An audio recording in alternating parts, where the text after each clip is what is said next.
Hello, and welcome to the So You Want to Be a Marine Biologist podcast, where we learn about the ocean, share sea stories, and explore ocean careers. I'm your host, Kara Muzia. Let's dive into today's episode. Hello, ocean lovers. Did you know we have podcast merchandise now? If you are looking for a way to support the podcast and look awesome doing it, head over to marinebio.life/shop. For our first design, I've partnered with Deanna from Coelacanth Studios and episode 21 of the podcast to create an amazing eagle ray. 10% of proceeds will benefit ray research. Check out the tanks, t-shirts, and stickers we have available over at marinebio.life/shop. They make great gifts for the ocean lover in your life. marinebio.life/shop. This episode is brought to you by you. Thank you to those of you who have become patrons of the So You Want to Be a Marine Biologist podcast. For less than the cost of a dive tank refill or a cup of coffee, you can help keep the podcast episodes coming. There's also some fun bonuses for patrons, so be sure to check those out at patreon.com/marinebiolife. That's patreon.com/marinebiolife. Hello, mermaids, pirates, ocean lovers, and land lubbers. Welcome to today's show. What do you call a fish with no eyes? Visually impaired. My guest today is marine biologist, tech guru, and all-around ocean lover, Josh Pederson. Josh also hosts his own podcast called This Ocean Life, where he interviews people with incredible ocean stories, from freedivers to artists and everything in between.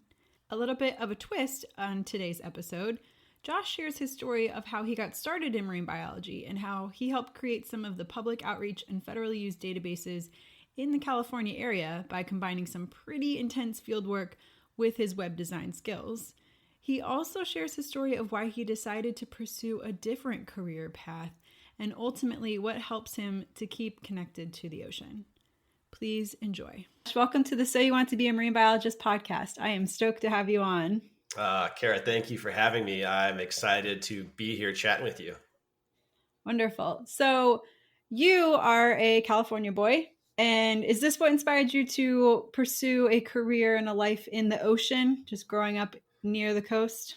Yeah, you got it. Just probably like so many other people that you chat with, and probably like yourself, just being immersed in it from just a little 2-year-old, jumping on my boogie board, floating around, flopping around in the water, to just, being enthralled with the water itself and then all the animals living within it, from an early age. Absolutely. So what actually inspired you to want to study the ocean or the fisheries within it? You have a degree from University of California, Davis, in fisheries biology, which I thought actually was interesting because Davis isn't really near the ocean. It's not. Yeah, it's smack dab in the middle of the state, pretty much. It has a marine biology component at Bodega Marine Lab, which is like north of San Francisco on the coast. So it's a small component, which I unfortunately wasn't able to get out to do like the marine biology field courses I did on my like stream and, aquatic lake stuff for my, my hands-on, during that time. I was just, again, just a kid, honestly, one of my earliest memories is being like in preschool.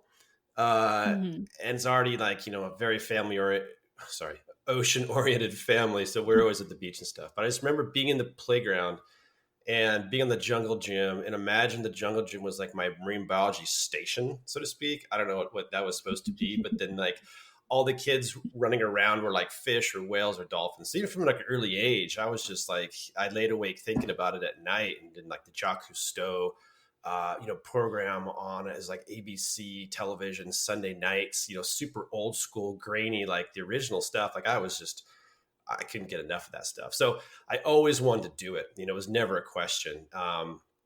And so just was able to get into a good school. I was really fortunate for that. And then, so it was never really a question what I wanted to do, and this is why I think what you're doing is so valuable. I had no idea how to do it to become a marine biologist at all. There's many different ways. So what made you decide fisheries biology out of, you mentioned Cousteau. I know you have an interest in coral reefs, and what inspired the actual degree in fisheries biology? Of all the animals that swim around and fly around, or anything based around the ocean, I have an affinity for so many, but I've always been a total fish geek. Fishing. I mean, I just love the tackle. I love the fish, and just got inspired by the program there. With some great. There's a really well known fish physiologist and fish ecologist, and so I had the opportunity to study with kind of both sides of the spectrum. I was like, well, I'm always going to be just splashing around. I don't really know why I need to understand the physiology. But once I started diving into the physiology of fish, it's just so fascinating. I mean, like many animals, we were just like, even down to like how these tunas have these, heaters in their brains that keep their eyes warm so they can shift between warm water and cold to feed, like crazy cool stuff. So it was always just fish for me. And there's a program there. And a lot of times, when we get into a school, you kind of take what you get, so to speak. I wasn't really willing to go to like Southern California where there's more like legitimate, on the water, full on marine biology programs. I was kind of staying a little bit closer to home, and I had a bunch of friends in Lake Tahoe, and I was snowboarding a bunch, and that was like an hour and a half away. So, other distractions, kind of diverted me to that school, so it was like fish in general. But I was already scuba diving. I'd started scuba diving as a teen, tons of free diving, growing up surfing and boating, and just, kind of almost a daily life in the ocean. So yeah, but the fish thing, I have fish tattoos. I talk, I can just sit and talk, and I don't care what kind of fish. I'll talk about it. I'll learn, so it's one of those things. I have a real weird obsession, like I'm sure, we all kind of do with certain animals. So do you have a particular species of fish that like continuously you gravitate towards? Like one of my favorite questions to ask is what is your favorite sea creature and why? And I've stopped it used to be my favorite. I should rephrase that. I've stopped asking because people started asking me that question, and I was like, I really don't know. It depends on the day. Yeah. So do you have a species or two of fish that you kind of like gravitate towards more, or that like kind of catch your eye? You're like, I really, really like that fish. Yeah, it's a fun question. And I'll answer it in two different ways. There's the fish that I have direct firsthand experience with, either taking photos of, catching, spearing, or being around, right? Those are the ones I can claim to know. And we are in Northern California, there's these fish called cabezon. There's this big kind of, bulldog looking guys and gals, and they're just so beautiful and so cool. And they taste so killer. Like I love those fish. So I know those fish, I have a tattoo of one. I could claim that.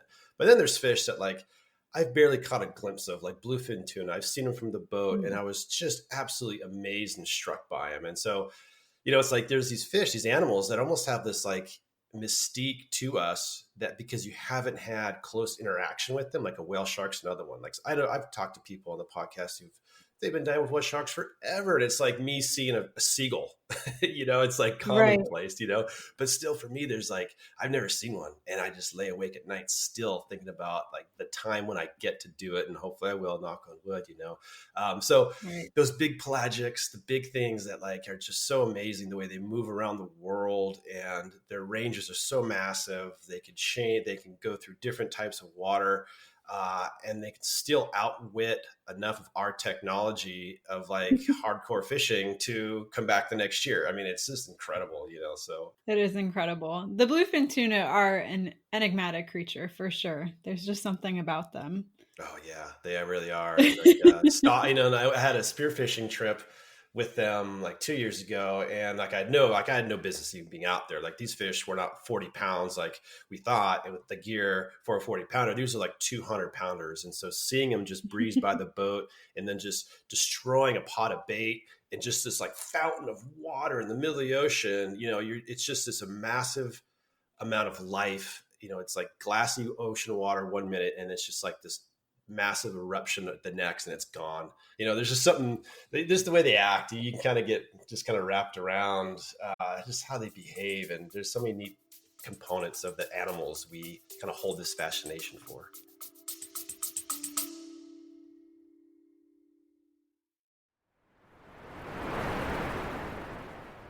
Hey, Kara here. I hear it all the time. How do I become a marine biologist? Or my niece wants to help the ocean. Where does she even start? I hear from students, yes, and also nurses, HR professionals, and other mid career folks who wonder if they could still make their dream of working with sea turtles or sharks come true, wondering if it's too late to answer the ocean's call. Here's what I've learned after 20 years in the field and hundreds of interviews. There's no straight line, no magic degree, and no gatekeeper. You create the path forward.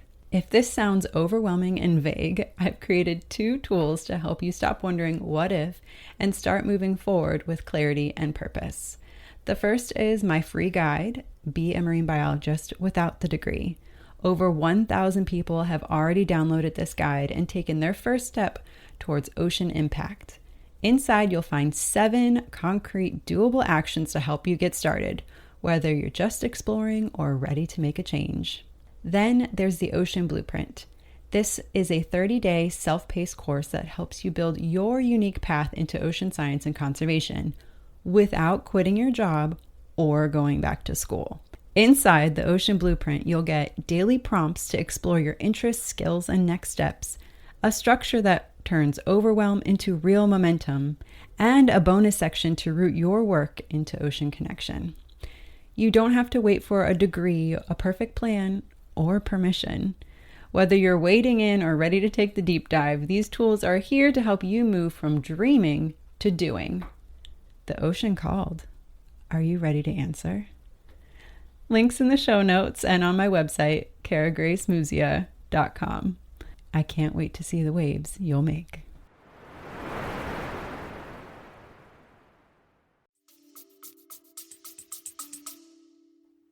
Absolutely. Absolutely. So what was some of your classes or coursework like at UC Davis? You know, we talked about it. It's kind of centrally inland, but you still got to go splash around in the creeks and the different rivers and stuff. So what was like one of your more favorite field components of attending the university there? I really liked the stream stuff. While I knew I'd end up back in the ocean growing up in Santa Cruz on the coast, I knew I'd end back up. But I don't, but even as a kid going, to like the Sierras and going to different areas where there were creeks and rivers, I developed a fascination with just like, rivers and stuff, freshwater. And so while I was there, a lot of my coursework focused on, freshwater streams, local, some like kind of, high Sierra stuff as well. And there's a lot of, it was like stream surveys. I loved having my head under the water, so I would like always the guy who I didn't care how cold it was. I'll throw on a raggedy wetsuit and go snorkel through that pool and count how many fish there are and let you know, or whatever it was. So I was very hands-on. I love being dirty. I love being, tired because you hiked in, 6 miles to go, electroshock this pool so you could see what's there and take like a little survey, stuff like that. So I really like that aspect of it, and knowing in the back of my mind that I was hoping that what I was learning would translate into the ocean one day. But it was just kind of neat distraction after having grown up in the ocean so much, being in, sort of inland, Absolutely. seeing lakes and rivers and everything. So yeah, a lot of freshwater stuff. Yeah. And then actually it's interesting too. I really got interested in the insects, because it's like once you kind of, you have your area of focus, me it's all fish and fish and fish, and amphibians are cool too because they swim. So you do your herpetology, and then it's the bugs also. And then you kind of get fascinated with those guys because the fish are eating them and they're hatching, and the fish do this accordingly. They structure themselves around the hatches of the bugs.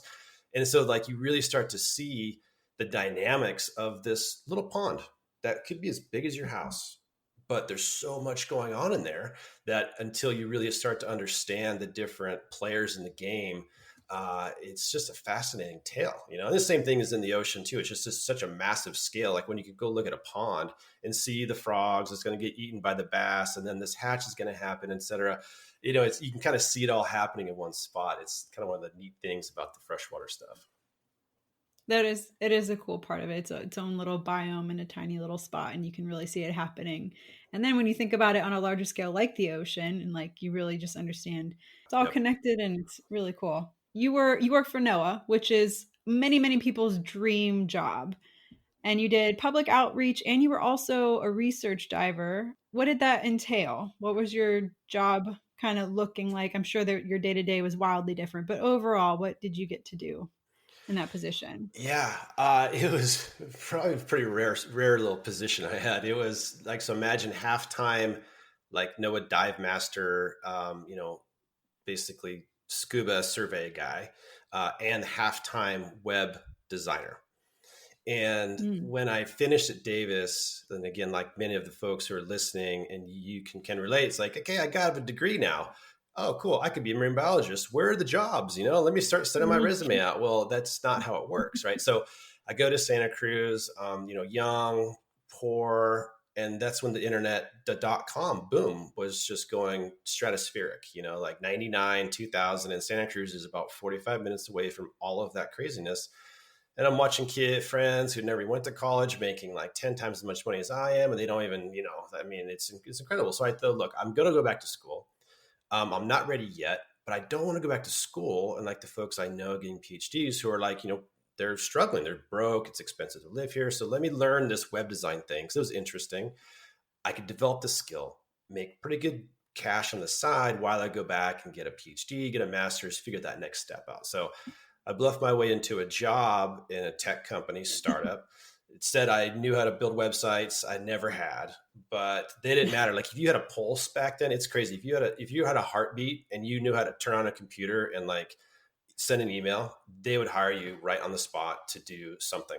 I mean, it was crazy. So it wasn't like my dream passion by any means, but it was interesting. And I was like, you're young in your young 20s, you're making pretty good cash, and it's kind of fun. And anyway, so one thing turned to another, and 2.5 years rolled by, and I learned how to build websites. I learned how to do all kinds of different database stuff. I learned a lot. It was really cool.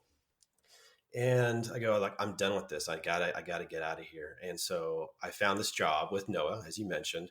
It was split between the Monterey Bay Aquarium and NOAA, and the title was outreach specialist. And basically, it was the Monterey Bay Aquarium was working with NOAA to develop a website that it was kind of like the clearinghouse of ocean monitoring activities in sort of Central California. Because where we're at, we have a lot of higher education institutions. We have a lot of state institutions. We have private institutions. The Monterey Bay is a hotbed, just like much like where you are out there, and like Massachusetts, et cetera. And so there's a lot going on. And so I was hired because I knew how to build websites and I knew the ocean a little bit, and so over time, I started building this big database and started working with all the different principal investigators and all the different institutions, met tons of people. Really cool. While, my ulterior motive was to jockey myself back into the ocean, and so, did the whole NOAA Dive Master program, all the different training stuff leading up, while working with, University of California, Santa Cruz, UCSC, learned all the kelp forest monitoring stuff. And so ultimately got in this position where I was like dry in my cozy little cute office half the time. The other time I was out, freezing, getting trapped in the kelp, doing subtitle surveys, doing intertidal surveys, a lot of photography, anything and everything, and running dive ops, et cetera. So it was a very, very interesting and fun position I had there for about 5-6 years. That's awesome. So I want to back up for a second. Could you explain what getting NOAA Dive Master certified looked like? Was that because you were already in this position and so you were able to go through these different qualifications? Or is that something you're able to do like outside of that job and then it helped you qualify for the position? It was all done after the fact. Yeah. So I had like my basic open water, cert, but that wasn't even like the field component of that position was something that I kind of carved out, because I was part of like the research group of this program. And so, my peers were, they're all hardcore divers and just really great scientists. And my boss was a research coordinator, a diver. And so it was pretty easy for me to say, hey, you know what? I really would love to start diving, and here's why it would make sense, and this and that. So over time, they kind of said, yeah, go for it, and so I did the AAUS, all that reciprocity stuff. And so, but it is interesting because, I've seen kind of the three major diving branches, if that's even the right way to say it. So you have your NAUA, you have your PADI, you have your stuff you pay to go do, right? You have Mm-hmm. the AUS, which is like, the college sort of supported sort of framework for diving to be sure you're safe. You have the same protocols, and that's like, kind of the state's level. And then you have NOAA, which is at the, that's the federal level. I guess above that would be like the Navy and stuff. And so it's interesting because each of those three, it's like kind of from easy to hard. And then the NOAA thing, it's like, it was kind of a pain, to be honest, because it's so clamped down. And as a dive master, I was so freaked out that something would happen on my watch, Yes. and it's funny, what did happen after 3 years of being a dive master was I got a DCS hit, and I was the dive master. So it wasn't even me responding to somebody else's problem, it was my own. So for listeners that are not dive certified yet, DCS is decompression sickness. How did that happen?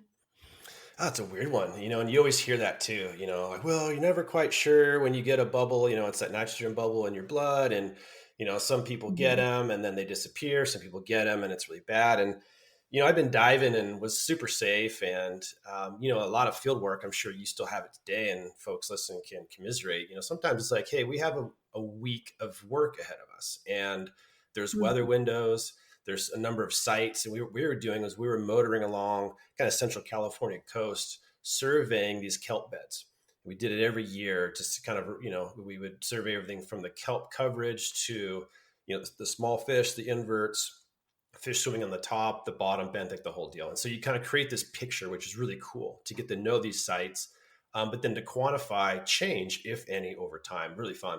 But it's like, hey, we have this boat, there's 8 of us. We're just going to sleep on the boat. We have a week, funding short. So you got to get this stuff done. So you're running fast. You're doing, 2-3 dives a day for 5 days. And so I remember it was like midweek, and I was diving a bunch. So we had another dive master come on board who would kind of be the top side, just handling everything if something happened while I was diving. And so it was nothing crazy. It was just one of those weird dives. Sometimes it was one of my favorite spots called Point Lobos. It's just beautiful. It's always so mellow. And it's just, I was like, oh, this is gonna be such a great dive. But it turned out to be one of those really weird dives that from the start, it was like my buddy got wrapped in the kelp and I had to help him. That was distracting, not a big deal. Go to the bottom, and and I lost my clip and I had to go back and find it. It was just like this really weird dive. So you're like, can we just finish this and just be done now? Go get some lunch, kind of thing.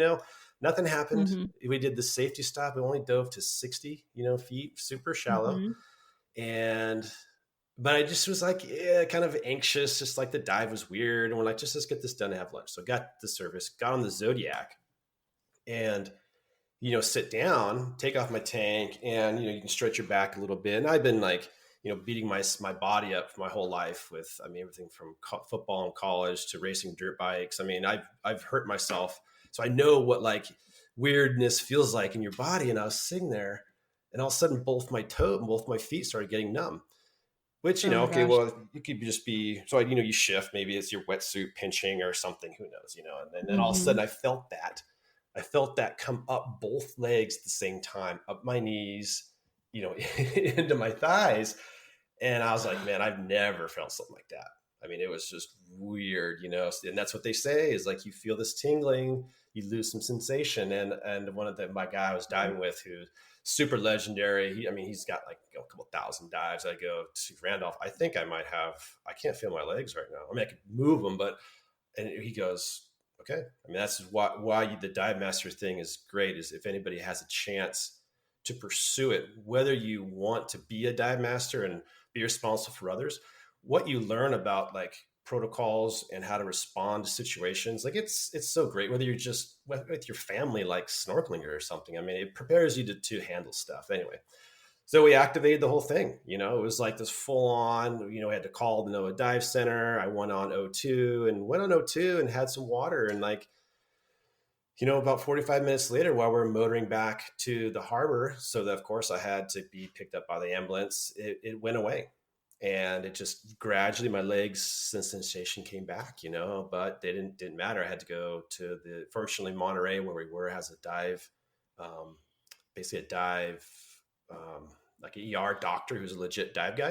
And so they have a chamber. Mm-hmm. He's like, well, we're not gonna put you in the chamber, stay in O2. And one of the classic stories of, I'm in this I guess it's the ER. And I'm healthy and fine. I'm sitting there like reading a book and I have O2 on, and like the nurse shift changes. And they always say, be sure when the new nurse comes in, she doesn't take O2. And what happened, just all of a sudden, nurse like, why do you need O2? You don't need O2. I go, no, I need oxygen because it's a dive accident. She looked at me like I was crazy. She had never been part of that. And as they say, they're like, no, if you go in O2, don't let anybody take it from you, and she didn't know. She's like, what? So anyway, it was this funny thing. But in the end, nobody knows. It went away and I was fine. I, dove the next week.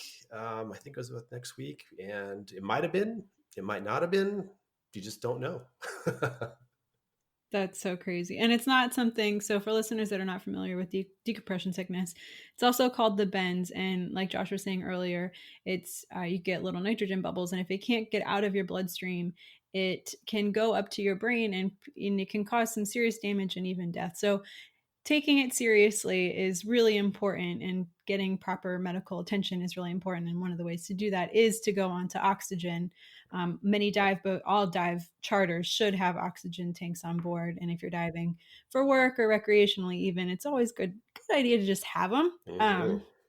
Though they're not cheap, so not all recreational divers have them, but they are good to have around if you are diving in any sort of depth that DCS could become a serious issue. I mean, in any sort of depth, you're in 60 feet. Like that's 2 atmospheres. Yeah. That's, open water. That's your first level diving certification is to 60 feet usually. Yeah. So it's really not too terribly deep, and stuff can happen. So you just never know. Yep, that's a 100%. Crazy story. It's my claim to fame of all my friends who, like, I'm the one who got the hit, or supposedly, I still get ribbed, and they all took a bunch of pictures. I was being wheeled away by the firemen and stuff. It's this big, anyway, it's funny. It still haunts me. Good friends there. Don't worry, Betty, I got your back. I got the photos too. Oh yeah, of course. That's awesome. So you're doing all this diving research. What were you really cataloging and looking for while you were diving, and how did that translate over to your more technical side of your job? Yeah. And this is one of the fun things about diving and just science in general that I love is the gear, so the gear and the protocols, right? That kind of combination is really cool. So we'd go down. So we'd roll up to a kelp bed. Okay. And we would kind of anchor, imagine the deepest edge of the kelp bed that we would dive was 65 feet. Then there'd be another zone inside, which is about 45 feet. And then another zone inside, which would be like 30 to 15 ish. Right. So we would kind of slice these kelp beds into thirds. You'd have teams in each third. Each third would have a team, like the benthic team. That's the team who was basically like groveling on the bottom, looking in cracks, getting your regulator ripped out of your mouth because the kelp's moving around. And somebody right above that guy who's looking at anything that's swimming, kind of mid-water-ish. And you'd plow through that. And then it'd be the invert people, and they would be just basically hunkered down on the bottom counting stuff. And so we would pull a tape, a meter tape, about 50 meters, and we would do 3 transects, and you would basically pull the tape, and then we'd swim back together and meet, and then we'd do our diving. And so again, to the gear part, we had the clipboards with the waterproof paper with the data sheets, and my role, let's say on this dive, is I'm the benthic guy. So I'm looking basically about arm's length on either side of the meter tape. So I'm like kind of swimming or almost crawling over the meter tape, and about whatever's on the substrate or just barely off of it. And then you, Kara, if you're my partner, you're the midwater person. You're like, I don't know, 3, 4, maybe less meters above me, a little ahead of me, because my bubbles will attract fish, and kind of artificially pull in fish. So you're always kind of ahead of me a little bit, but then you're looking at things that are basically like above me. Again, same distance. It's like a big box. Imagine swimming through a box with a ceiling and a floor and sides, and you're swimming through and you're recording, what you see. And there's sometimes it's easy, it's like, oh, there's one of those, or sometimes, oh wow, there's 350. You kind of start getting this like way to quantify big schools of things.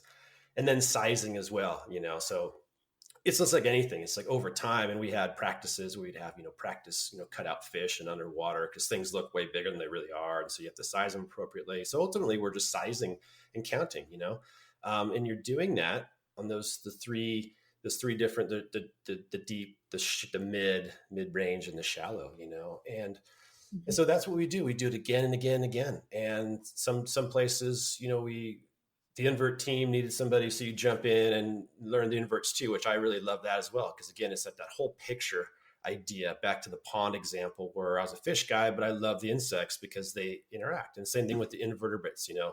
Everything from the corals to the algae to the crabs, etc. So it was tough. I mean, diving Central California, it's not easy. Water's 50, 48 degrees. You know how it goes. You're diving all day long, and then you're back on the boat, you're filling tanks, it's rocking, it's bumping. And sometimes we were in places, about a mile from elephant seal colonies. And when you're in those are the ones we'd Rochambeau to see who, because everybody wanted the shallow. So when you're near these like elephant seal rookeries, or even there's just known rocks where there's just a ton of like sea lions, there's sharks swimming around there, all the time. And so we'd Rochambeau, or like I'd be like, no, I'll do the dishes for the next 4 nights in the boat if you let me. Like we'd always kind of like, parlay to see who got the shallow, because you want the shallows, right? Because when you do the deeps, sometimes you're like, well, we're in 70 feet of water that we've done. You got to go up, and when you go up, and this is not nice blue water. This is green. It's if it's 15-foot visibility, we're feeling really lucky. And then when you're doing that safety stop at 15 feet for 3 minutes, that's like when you're just, oh man, you just don't know what's swimming next to you, So nobody wanted to do the deeps around those areas. That's pretty funny. Yeah, it's shadows in the water and you don't know what's there. Did you ever see any like super intimidating sharks that swam by you during your safety stop? No, it's interesting. I'm like the only person I think I know ever who's never even seen a white shark, not even from the surface. Okay. I have friends who have been bumped by them. I've been told there was one behind me when I was paddling. I've been told that, didn't you see that thing breach out of the water like 20 feet away? I was like, no, I didn't. So no, I never saw anything, and they're around. I mean, we just lost a guy 2 months ago from an attack. I mean, everybody I know has seen one. So no, I never have. One day, I'm sure. I would rather see one diving than paddling. I'll say that. I agree with you. Yeah, because if they're letting you see them, or they're letting you see them when you're diving, that they're not in full on hunt mode, So Right. but still, it'd be unnerving. It would be very unnerving, mostly because it's a huge animal and it's got a lot of teeth. It does. So Indeed. Even a curiosity bump could be really bad. Oh yeah, no, for sure. And that's one thing that kind of tying back a little bit with like I call it the disaster preparedness aspect of being in the ocean, which I take a lot more serious now. And think I'm fortunate that, I'm in my 40s and I've done some not smart things in the ocean with some of my friends, which that's okay, and have made it back. But now, like here in Santa Cruz, there's a resident, juvenile white shark population that've been here for like 4 years. They're like the 6 to 8 footers, but then they get to 10 real quick. And we've had a bunch of bumps lately. And I just had this conversation with some other guys who dive a lot, and you have a stringer of bloody fish on your belt, and you're by yourself or something. And so what I do now is I have a tourniquet, and just because it's like the guys who bleed out, the shark doesn't just bite them into pieces. It's a bite, and then they disappear most of the time. And then people bleed out, and you try to tie your whatever bleeding femur or something with a surfboard leash or whatever. And so anyway, now a bunch of us stock tourniquets. It was really cool, like field, medic tourniquet things. And I'll carry one on my paddleboard when I do these kind of really weird, far out in the water paddles, or keep it in my car now. I don't know if hope I ever use it. I hope if I do need it, I'll actually be able to use it, but I feel better. Hopefully it's mostly like a shark deterring totem. Like because you have it, you'll never need it. Exactly. It's like why you bring foul weather gear on the boat, even though it looks like it's going to be a beautiful day, just to keep all the bad weather away. Yeah, you got it. So that's what I'm hoping. That's what it is. There you go. Awesome. So tell me about, I mean, it's pretty incredible that you got to marry, you did the fisheries biology and then you realized that there's more to what you wanted to do than just fishery stuff. So you kind of migrated over into the tech side and then you got to marry the two things. And you created, or was it the first Simon database? What is it? Sanctuary Integrated Monitoring Network. So was this all part of your work in Monterey Bay? Yeah, that's right. That's right. And it's something that I just am so thankful to have had the opportunity to be a part of. And it's one thing that's really interesting as, for folks listening and anybody who's navigating a path towards marine biology or is already in it and looking to see what else. It's like there's an aspect that is what I kind of fell into, which is sharing information. Right. And Mm-hmm. so I was ultimately hired to, hey, we're going to build this website where the general public, it's not a science website. It's not built for other scientists to see what that, researcher's doing. It's built for like, my mom who loves to do beach walks and is just curious, hey, what's up with the dead seagulls, who can go and read something at a level where they get it. And so that's what I ended up doing was really looking at, hey, how do we translate this, scientific, because you'll lose audience if you go too scientific some of the time. Some people just want to know it's a seagull, it's the basics. Other people might want like the genus and species. Other people might want even more natural history information. So it was this really interesting challenge to get, talk to, a researcher who, let's say, studies sea otters. Furry, fun, everybody loves them, but they talk in scientific language. And like, Mm-hmm. again, I'll just use my mom, who's informed but not a scientist, and kind of glazes over if talk about southern resident populations and ranges and things like that. It's just more about, hey, is a population good? Is it bad? What are the issues? So it was really fun and challenging to be able to spin scientific information in a way that your neighbor down the street could read and go, I get it, cool, and be informed by. And so what we ended up doing was, again, I feel fortunate that I learned all this tech stuff being over in Silicon Valley, because we had built this website like as a legit like software freaking enterprise tool. Like it had a full-on database. We were able to update it. We can basically give a web form, so like the researchers could update their own thing. They could upload images.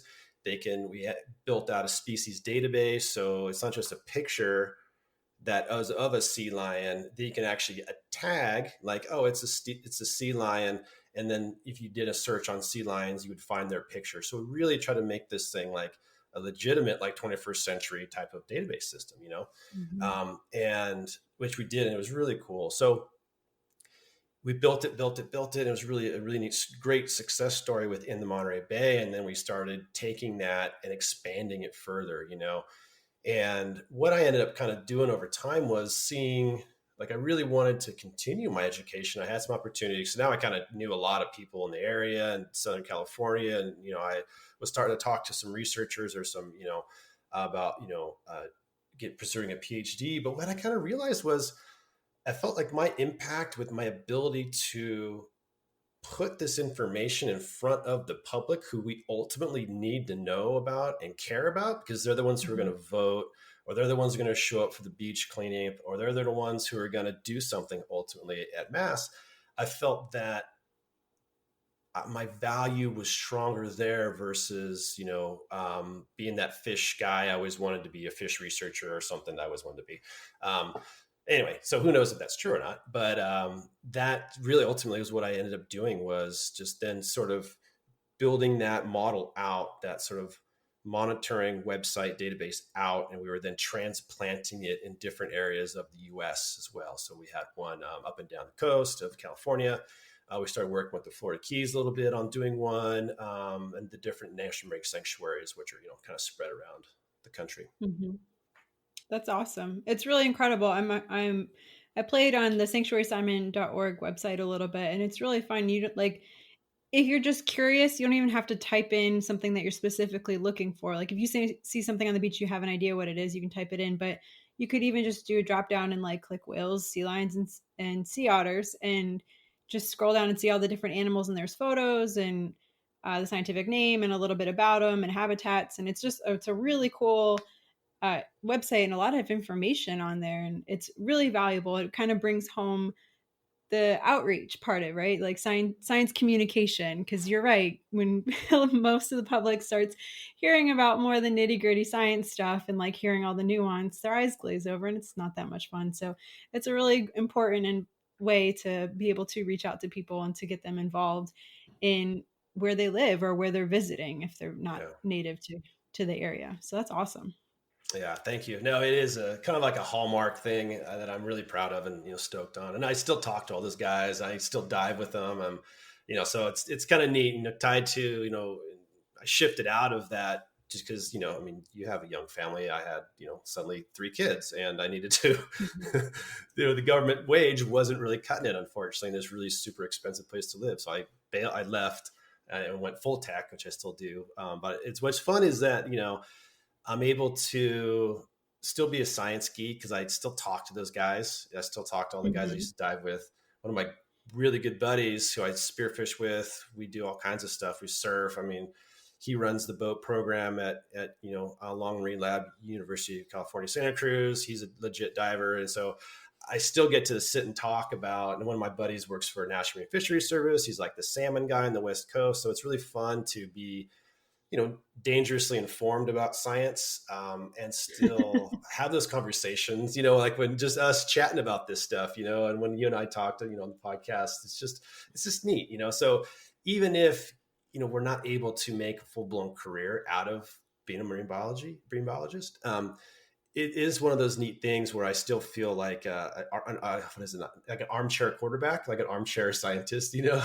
Yes. So it's still neat. You still keep it with you, Yeah, I think I had actually found a website called like the Beach Chair Scientist, and I was like, that's perfect. Oh, cool.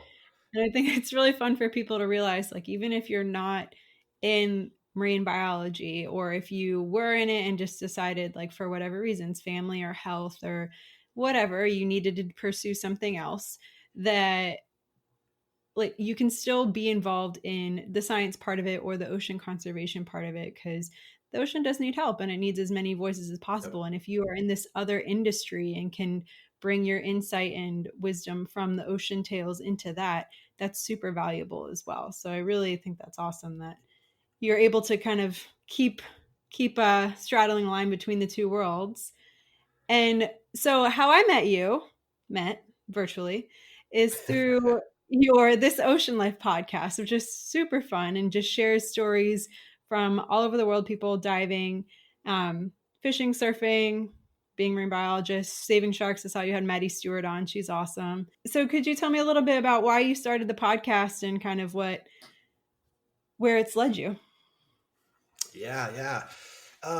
Initially, this is like almost exactly 2 years ago. I was just kind of looking for some side project to do, just wanted to do a little something extra.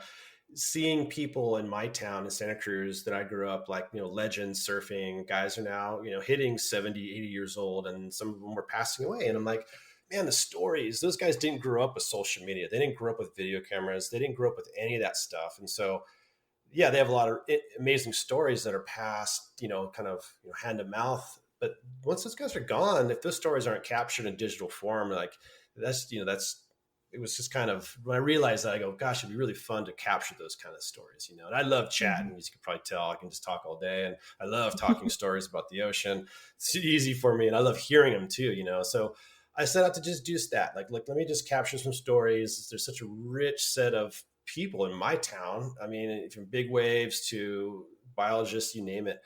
And really quickly, it was interesting because as I started doing it, I saw that people were craving this kind of stuff, like even me, like I commute 3 days a week, and as my drive's 45 minutes, what do I listen to?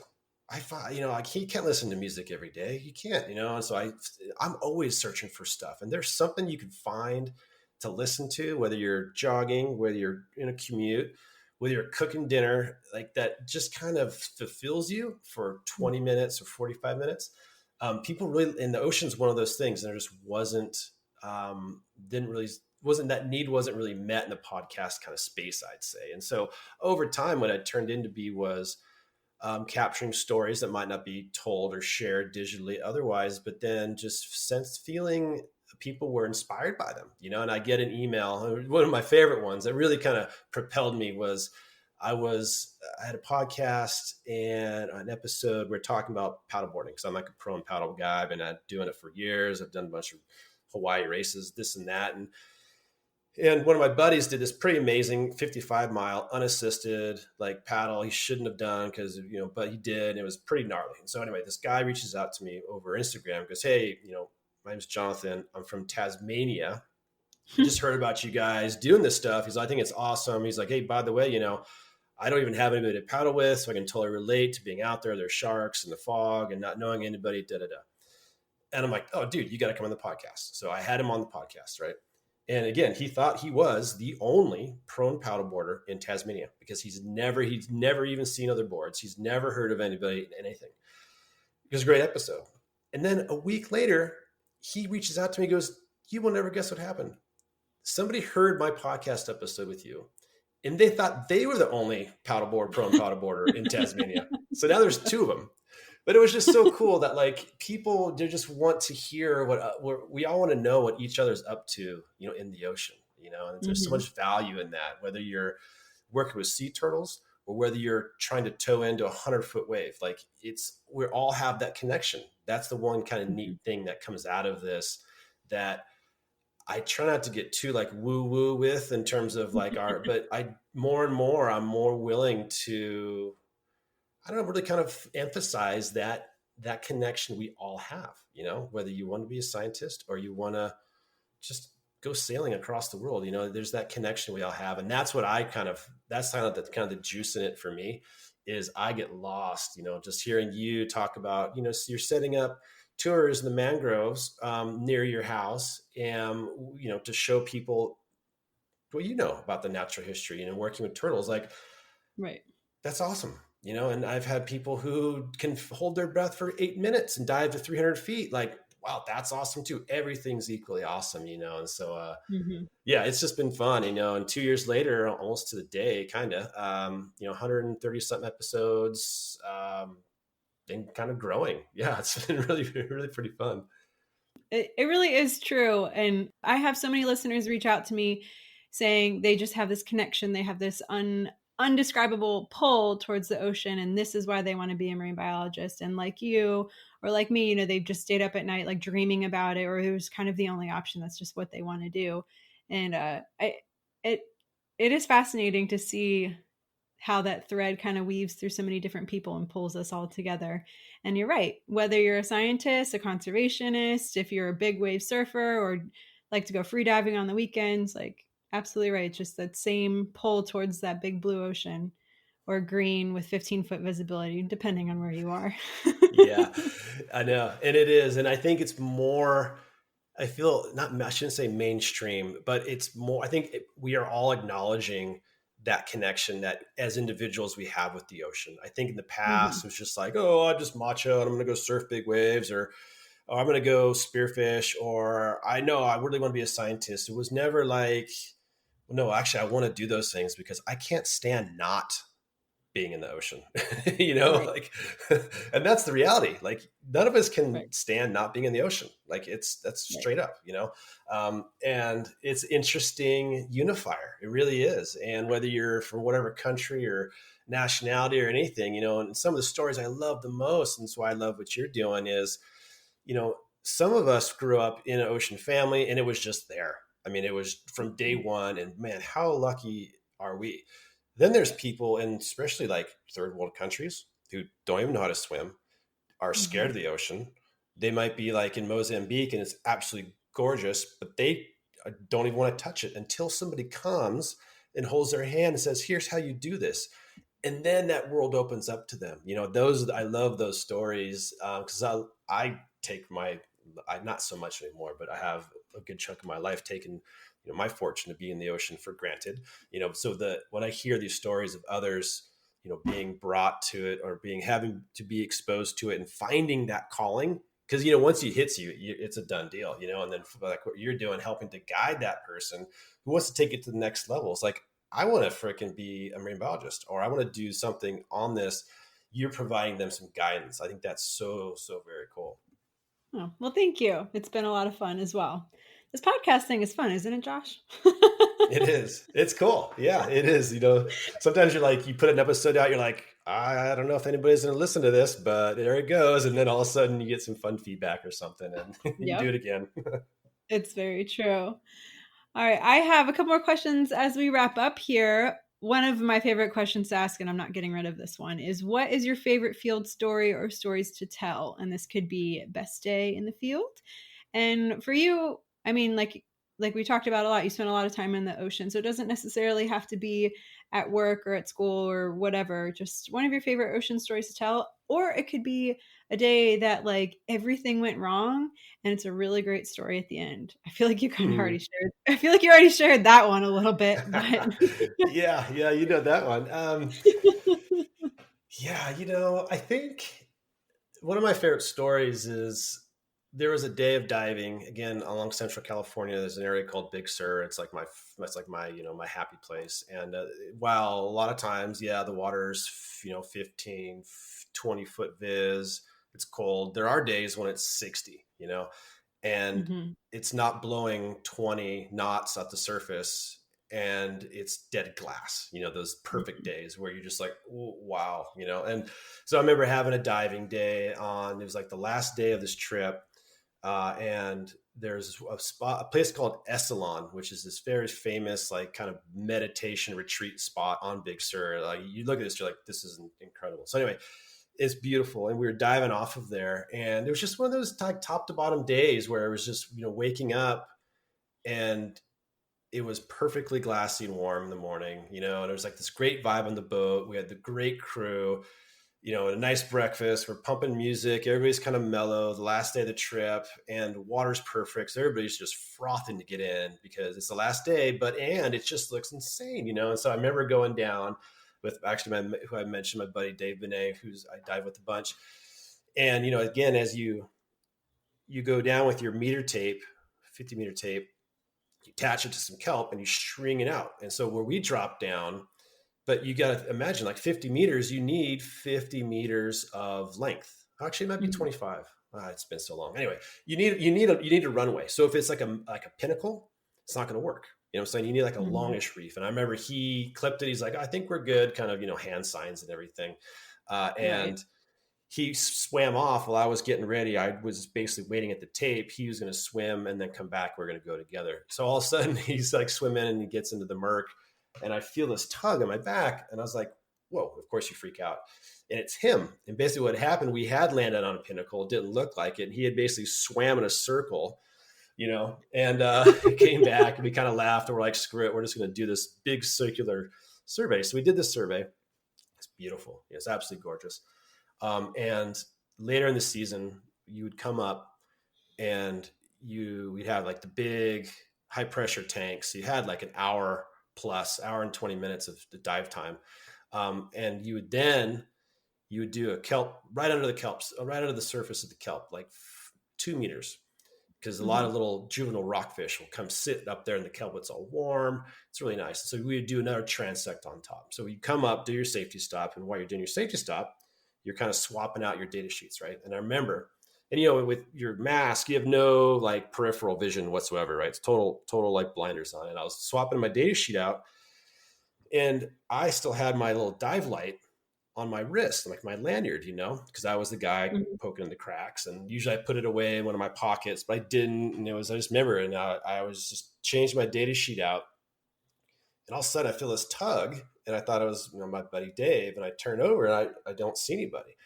And what had happened was this lingcod, which is this big toothy, like really delicious, lion weight predator who hangs in the cracks, that's, I don't know, 40 inches or so, came shooting out of the depths and tried to basically hit the dive light like it was a fish or something.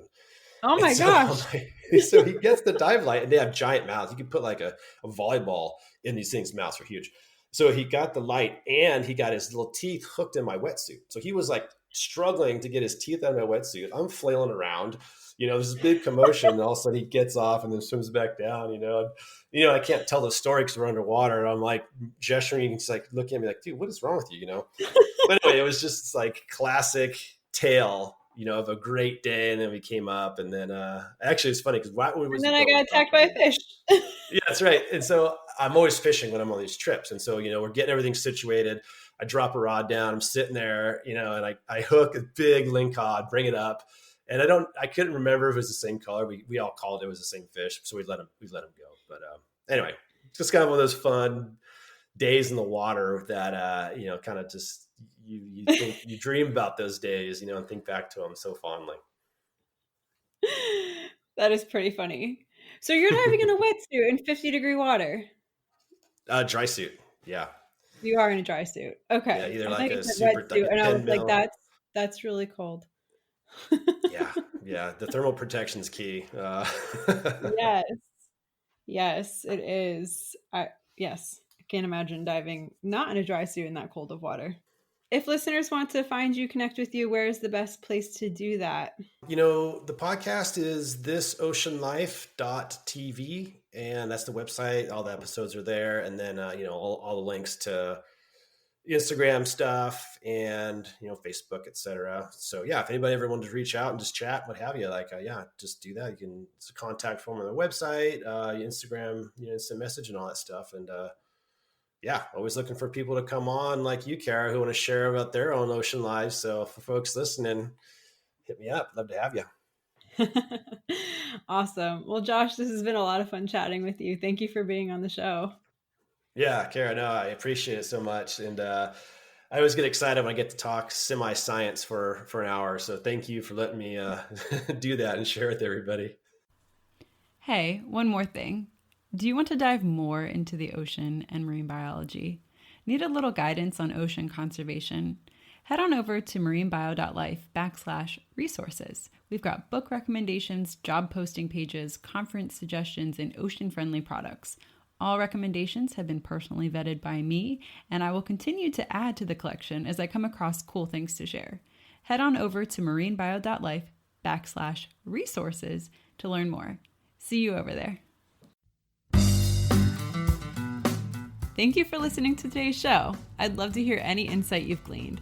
Leave a comment in the show notes or send me an email over at marinebio.life.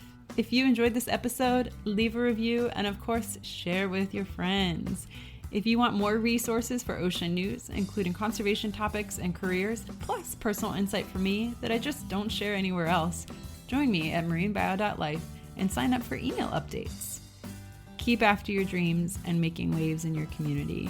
One person can make a difference. Thank you so much for listening, and I'll catch you next time on the So You Want to Be a Marine Biologist podcast.